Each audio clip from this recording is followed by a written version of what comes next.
He was the richest man in history, built a temple covered in gold, and yet at the end of his life he wrote, "Everything is vanity." What did Solomon discover that most people never understand? The answer will change the way you make decisions. If you've ever wondered how to be wiser at work, in relationships, or in managing your time, pay attention. These lessons from 3,000 years ago are the missing manual for your life. Solomon could have asked for wealth, power, or a long life. But when God appeared to him in a dream, he asked for only one thing: wisdom. And because of that, he became the richest man of his time. This is not a metaphor. Warren Buffett reads 500 pages a day. Bill Gates takes think weeks. The greatest investors in the world know that knowledge is the only asset no one can take from you. Ask yourself, when was the last time you invested time in learning something that truly matters? 2 prostitutes come to Solomon, one dead baby, one living baby. Both claim to be the mother, and he gives the most shocking order: cut the child in half. But it was a test. The real mother preferred to lose her child rather than see him die. Solomon didn't use force. He used psychology 3,000 years before Freud existed. This isn't just history. It's about reading people, about knowing when someone is bluffing in a negotiation, about understanding that the truth always comes out when you apply the right pressure. He had 700 wives, 300 concubines, infinite wealth, but in the end, loneliness. Ecclesiastes 2:11 says, "I considered everything I had done, and it was all vanity." You know this story: an artist who reaches the top and gets lost in drugs, a businessman who makes millions and falls into depression. Excess is not a privilege, it's a trap. Solomon warned, "Do not chase the wind." But how many of us are still running? Proverbs 6:6, "Observe the ant, you lazy one." Solomon didn't have the Pomodoro technique, but he understood focus. Consistent work is greater than sporadic effort. Did you know that the biggest content creators follow simple rules? Mr. Beast plans every frame. Lex Fridman studies 12 hours a day. It's not about working more, it's about working smart. Ecclesiastes. First cause, a cord of 3 strands is not easily broken. Solomon built an empire because he knew, alone you are a target. With a team, you are an army. He understood that who you surround yourself with shapes your future. A wise advisor can save you from ruin, while a foolish friend can drag you down. Look at the most successful people.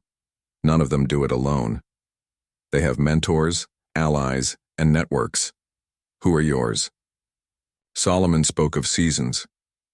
There is a time to plant and a time to harvest. But today, people want instant results. They expect success overnight. He knew that everything has its process. A tree does not bear fruit the day it is planted. The same applies to your dreams. The question is, are you patient enough to wait for your harvest, or do you give up before seeing results? He ruled the most powerful kingdom of his time, but he didn't build it alone. He delegated, he trusted, he empowered others. Most people try to do everything themselves and wonder why they feel exhausted. But great leaders understand leverage. They focus on what they do best and surround themselves with those who fill the gaps. What are you still trying to handle alone that could be done better with the right help? He wrote, "Death and life are in the power of the tongue." Think about that. Your words are not just sounds, they shape reality. The most successful people don't speak in defeat. They don't say, "I can't." They declare, "I will find a way." Words create momentum, both positive and negative. So what kind of future are you speaking into existence?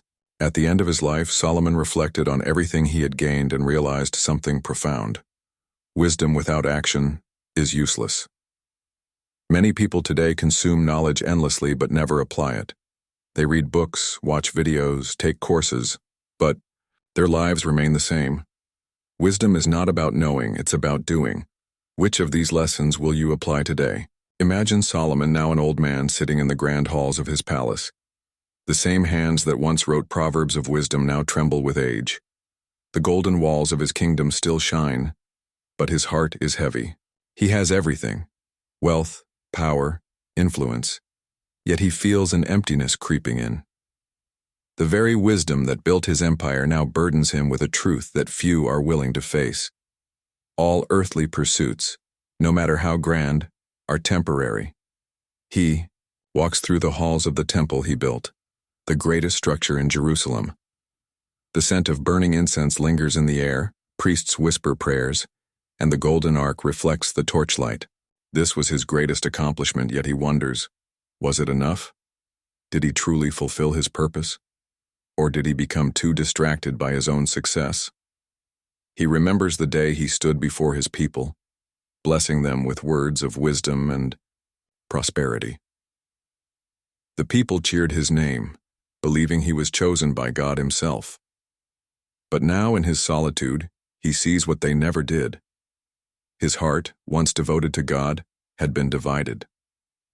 His foreign wives had introduced him to their gods, and, slowly, without even realizing it, his devotion had shifted. He had built altars not just for Yahweh, but for other deities as well. He had justified it, convinced himself that he was only being diplomatic, fostering alliances, ensuring peace. But now he realizes, he compromised the very foundation of his wisdom. He remembers the words of his father, King David, "Walk before God with a whole heart." But Solomon had not done that. His heart had been split. His wisdom had guided nations, but in the end he had failed to guide himself. And so, the man who had everything, who had ruled with divine insight, who had wealth beyond imagination, who had written the most profound proverbs, now sat in silence, realizing that wisdom without devotion leads only to regret. In his final writings, he no longer spoke of riches or success. Instead, he left behind a final lesson, a warning: fear God and keep his commandments, for this is the whole duty of man. Everything else is vanity. The camera lingers on the aged Solomon, gazing at the night sky over Jerusalem. The same stars that shone over his kingdom will continue to shine long after he is gone. And with a final deep breath, he closes his eyes, knowing that true wisdom is not about how much you gain in this life, but how well you live for something beyond it.